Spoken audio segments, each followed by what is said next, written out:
الحمد لله نحمده ونستعينه ونستغفره ونؤمن به ونتوكل عليه ونعوذ بالله من شرور أنفسنا ومن سيئات أعمالنا من يهده الله فلا مضل له ومن يضلل فلا هادي له ونشهد أن لا إله إلا الله وحده لا شريك له ونشهد أن سيدنا ومولانا محمدا عبده ورسوله صلى الله عليه وعلى آله وأصحابه وسلم تسليما كثيرا كثيرا أما بعد قال الله تبارك وتعالى أعوذ بالله من الشيطان الرجيم بسم الله الرحمن الرحيم كل نفس ذائقة الموت وإنما توفون أجوركم يوم القيامة فمن زحزح عن النار وأدخل الجنة فقد فاز وما الحياة الدنيا إلا متاع الغرور صدق الله العظيم محترم بزرگ و دوستو اللہ رب العزت کا بہت بڑا کرم اور احسان ہے اللہ تبارک و تعالیٰ نے ہمیں بے شمار نعمتوں سے نوازا ہے اللہ تبارک و تعالیٰ نے ہمیں عید کی زندگی عطا فرمائی دوستوں اور بزرگوں یہ دنیا کی زندگی اگرچہ بہت مختصر زندگی ہے بہت تھوڑی زندگی ہے لیکن اللہ تبارک و تعالیٰ نے اس کو بڑا قیمتی بنایا اس زندگی کا ایک ایک لمحہ ایک ایک سیکنڈ ایک ایک منٹ بڑا قیمتی ہے اگر انسان اس زندگی کی قدر کر لے اور اس زندگی کو اللہ تبارک و تعالیٰ کی مرضیات کے مطابق گزار لے اور اللہ تبارک و تعالیٰ کو راضی کر کے دنیا سے انسان جاتا ہے اللہ تبارک و تعالیٰ بہت ہی بڑا اعزاز و اکرام اس کا فرماتے ہیں اس لیے ہمیں اس زندگی کی قدر کو پہچاننا اس کی قیمت کو پہچاننا اللہ تبارک و تعالیٰ نے جو زندگی دی ہے بہت بڑی نعمت ہے اس کے ساتھ ساتھ اللہ نے ہمیں ایمان کی دولت عطا فرمائی اگر زندگی مل جائے لیکن ایمان نہ ملے ایمان کے بغیر انسان کامیاب نہیں ہو سکتا ایمان کے بغیر انسان جنت کا حقدار نہیں بن سکتا اس لیے اللہ تبارک و تعالیٰ کا احسان ہے اللہ نے ہمیں ایمان کی دولت کی عطا فرمائی اور نبی پاک صلی اللہ علیہ وسلم کی امت میں پیدا فرما کر اللہ تبارک و تعالیٰ نے ہمارے مقام اور مرتبے کو بڑھایا جس طریقے سے نبی کریم صلی اللہ علیہ وسلم کا مقام اور مرتبہ تمام نبیوں سے بڑا ہوا اسی طریقے سے اللہ تبارک و تعالیٰ نے اس امت کا مقام بھی تمام امتوں پر بڑھا رکھا یہ اللہ کا فضل اور کرم ہے اللہ ہی نے اپنے فضل و کرم سے نعمتیں ہمیں عطا فرمائی اس کے بعد میں اللہ تبارک و تعالیٰ نے ہمیں نیک اعمال کی بھی توفیق عطا فرمائی یہ اللہ کا بڑا احسان ہے اللہ تبارک و تعالیٰ کی طرف سے انسانوں کے اوپر انعامات ہوتے رہتے ہیں نوازشات ہوتی رہتی ہیں اور اللہ تبارک و تعالیٰ بندوں پر احسانات فرماتے رہتے ہیں لیکن سب سے بڑی نعمت یہ ہے کہ اللہ تبارک و تعالیٰ کسی انسان کو بندے کو اپنی یاد کی توفیق عطا فرما دے اپنی عبادت کی توفیق عطا فرما دے یہ اللہ کی بہت بڑی نعمت اور اللہ کا بہت بڑا انعام اور احسان ہے ہم اللہ کا شکر ادا کریں اللہ تبارک و تعالیٰ نے اسے ساری نعمتیں ہمیں عطا فرمائی اور آج کا مبارک دن اللہ نے ہمیں عطا فرمایا اور اپنے گھر کے اندر آنے کی توفیق نصیب فرمائی یہ اللہ ہی کا احسان ہے ہم اللہ کا شکر ادا کریں گے اللہ تبارک و تعالیٰ نعمتوں میں اور زیادہ اضافہ فرمائیں گے لئن شکرتم لأزیدنکم ولئن کفرتم ان عذابی لشدید اللہ تبارک و تعالیٰ فرماتے ہیں جو بھی نعمت مل جائے اس پر اللہ کا شکر ادا کرو چاہے دنیا کی نعمت ہو دین کی نعمت ہو ہم اس پر اللہ کا شکر ادا کریں گے اللہ تبارک و تعالیٰ نعمتوں میں اضافہ فرمائیں گے اور اگر ہم نے چھٹی کر دی، دوستوں اور بزرگوں اللہ کی ذات میں نیاز ہے۔ اللہ فرماتے میرا عذاب بھی بڑا سخت ہے، اس لیے اللہ تبارک و تعالی ہمیں اپنے نعمتوں پر شکر ادا کرنے کی توفیق نصیب فرمائے۔ دوستوں اور بزرگوں، اللہ نے جو زندگی عطا فرمائی ہے بڑی قیمتی زندگی ہے، اور یہ قیمتی زندگی اس وقت بنے گی جب انسان نیک اعمال کے ساتھ زندگی گزارے، اللہ تبارک و تعالیٰ کے احکام کے ساتھ زندگی گزارے، اور نبی پاک صلی اللہ علیہ وسلم جو طریقہ ہمیں دے کر کے گئے ہیں اس طریقے کے مطابق اگر انسان زندگی گزارتا ہے تو زندگی قیمتی بن جاتی ہے۔ اللہ تبارک و تعالیٰ دنیا کے اندر بھی اس انسان کو باعزت رکھتے ہیں، اور آخرت میں اللہ تبارک و تعالیٰ جنت عطا فرماتے ہیں۔ دوستوں اور بزرگوں، قرآن کریم کی جو آیت کریمہ میں نے پڑھی ہے اس میں اللہ تبارک و تعالیٰ نے فرمایا ہے کل نفس ذائقۃ الموت، انسان چاہے دنیا کے اندر کتنا ہی جیے کتنی لمبی عمر ہو جائے، لیکن ایک دن اس کو موت کا ذائقہ چکھنا ہے،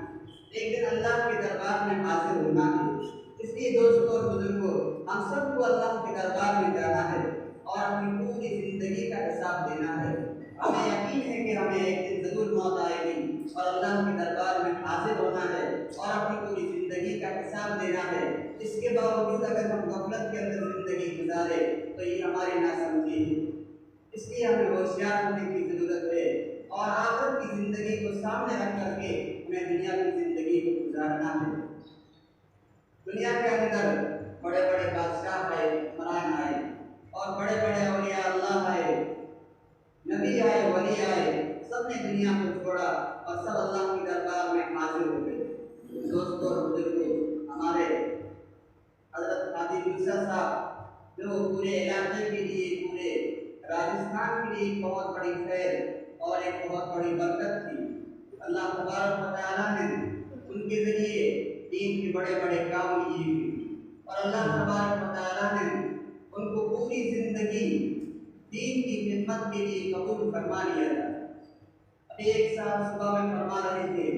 کہ حاجی صاحب کی زندگی بچپن سے لے کر کے، جوانی سے لے کر کے آخر تک نیکی کے ساتھ گزری ہے۔ جوانی کے اندر انسان جوانی کے نشے کے اندر آ جاتا ہے اور وہ اللہ تبارک و تعالیٰ کو بھول بھی جاتا ہے، غفلت ہو جاتی ہے، لیکن حاجی صاحب کی زندگی ہم نے دیکھی کہ بچپن سے لے کر کے، جوانی سے لے کر کے آخر تک اللہ کی یاد میں گزرتی ہے۔ جب چھوٹے چھوٹے تھے، بچپن کی زندگی تھی، ریوڑ چراتے تھے، اس وقت بھی وہ اپنا قاعدہ ساتھ میں لے کر کے قاعدہ سیکھتے تھے اور قرآن کریم کو سیکھنے کی کوشش کرتے تھے۔ جوانی کے اندر بھی یہی دل لگی ہوئی تھی کہ کس طریقے سے اللہ کے بندوں کا تعلق اللہ سے جڑ جائے۔ ہمیشہ یہی فکر تھی کہ بندوں کے اندر، اللہ کے بندوں کے اندر دینداری کس طریقے سے آ جائے، اور اللہ کے بندے جو اللہ سے دور ہیں، غفلت کے اندر پڑے ہوئے ہیں، وہ غفلت سے نکل کر کے اللہ کی یاد کے اندر لگ جائے اور اللہ تبارک و تعالیٰ کو راضی کرنے والے بن جائے۔ یہی فکر تھی، یہی دل تھی، اور اسی فکر کے اندر پوری زندگی کما دی۔ حضرت حاجی صاحب کے ذریعے اللہ تبارک و تعالیٰ نے بہت ساروں کو ہدایتیں عطا فرمائی، اور بہت ساری مساجد اور مکاتب اللہ تبارک و تعالیٰ نے قائم فرمائی۔ یہ ان کے فلوس کی برکت تھی، ان کی فکروں کا نتیجہ تھا، اور ان کی قربانی اور مجاہدوں کا نتیجہ ہے۔ جو بھی کوئی قربانی دیتا ہے، مجاہدہ کرتا ہے، اللہ تبارک و تعالیٰ اس کے لیے ہدایت کے راہ کھول دیتے ہیں۔ والذین جاہدوا فینا لنہدینہم سبلنا، اللہ تبارک و تعالیٰ فرماتے ہیں کہ اگر ہمارے راستے کے اندر تم دین کے اندر مجاہدہ کرو گے تو ہم تمہارے لیے ہدایت کے راستے کھول دیں گے۔ اللہ تبارک و تعالیٰ ان کے ذریعے ہدایت کو عام فرماتے ہیں اور خود کو بھی ہدایت کا ثابت قدم رکھتے ہیں۔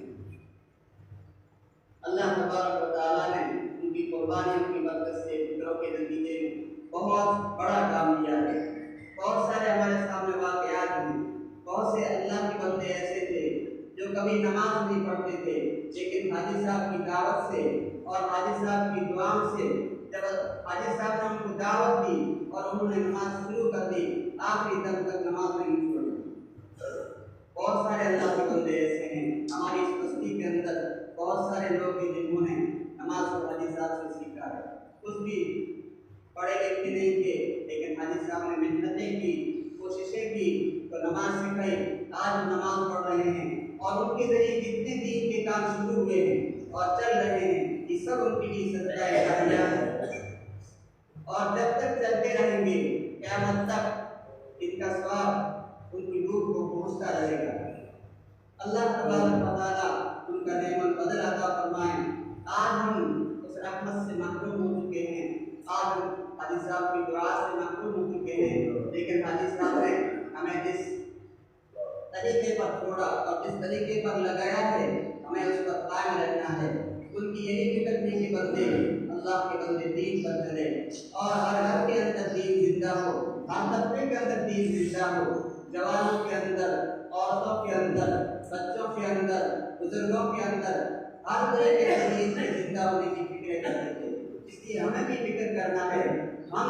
ان کی فکروں کو لیں گے اور اپنی دینداری کی فکر کریں گے، اپنے گھروں کے اندر دینداری کی فکر کریں گے تو ہمارے گھروں میں دین زندہ رہے گا۔ اور اگر ہم نے دین کی محنت کو کرنا چھوڑ دیا تو بے دینی آئے گی، جب بے دینی آتی ہے بے برکتیں آتی ہیں، بے برکتی آتی ہے اور جھگڑے اور فسادات پیدا ہوتے ہیں۔ دین کی برکت سے اللہ تبارک و تعالیٰ ہر طرف کی سکون و فطر کی حفاظت فرماتے ہیں۔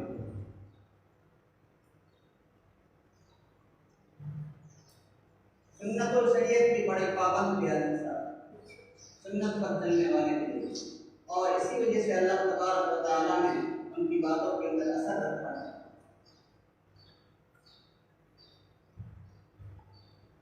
سنت کے خلاف کوئی بھی کام ہوتا ان کو پسند نہیں ہوتا۔ جب بھی کہیں جاتے، کھانا پیش کیا جاتا،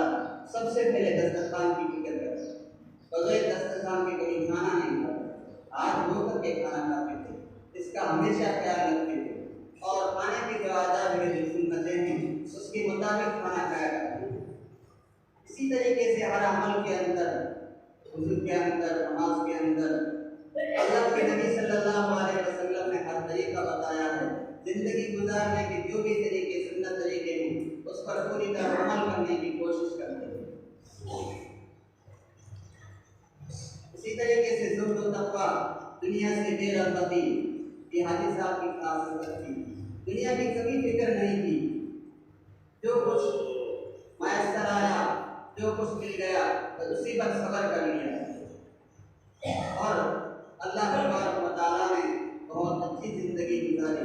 اللہ نے کبھی کسی کا محتاج نہیں بنایا۔ دین کی برکت سے، سنت کی برکت سے اللہ تبارک و تعالیٰ نے بہت مقبولیت عطا فرمائی۔ اللہ تبارک و تعالیٰ جس بندے سے کام لینا چاہتے ہیں اور جس بندے کو اللہ تبارک و تعالیٰ مقبول بنانا چاہتے ہیں، دوستوں اور بزرگوں، شروع ہی سے اس بندے کو اللہ تبارک و تعالیٰ نیک کاموں کے اندر لگاتے ہیں، اور اس کے پیچھے کسی نہ کسی بزرگ کی دعا ہوتی ہے اور کسی اللہ کے ولی کی دعا ہوتی ہے۔ حضرت حاجی صاحب فرمایا کرتے تھے کہ پہلے جب چھوٹے چھوٹے ہوتے تھے ہم اس زمانے کے اندر مکتوم شریف سے بزرگ آیا کرتے تھے۔ ایک حافظ صدیق صاحب بہت بڑے بزرگ تھے، پہلے زمانے میں یہاں تشریف لاتے تھے، ہمارے دادا جان کے یہاں قیام ہوتا تھا، تو حاجی صاحب فرماتے تھے کہ حافظ صاحب کی زیارت مجھے یاد ہوئی۔ اور اس کے بعد میں عبد الرحمن صاحب بھولن جو برکندی شریف کی پیر تھے، اس کے بعد میں وہ تشریف لائے، اس وقت حاجی صاحب کی عمر زیادہ ہو گئی تھی، تو حاجی صاحب فرماتے تھے کہ انہوں نے ہمیں بیعت بھی کیا، تو ان بزرگوں کی دعاؤں کی برکت ہے کہ ان بزرگوں کی دعاؤں کی وجہ سے اور ان کے تعلیم کی وجہ سے اللہ تبارک و تعالیٰ نے حاجی صاحب سے دین کا کام لیا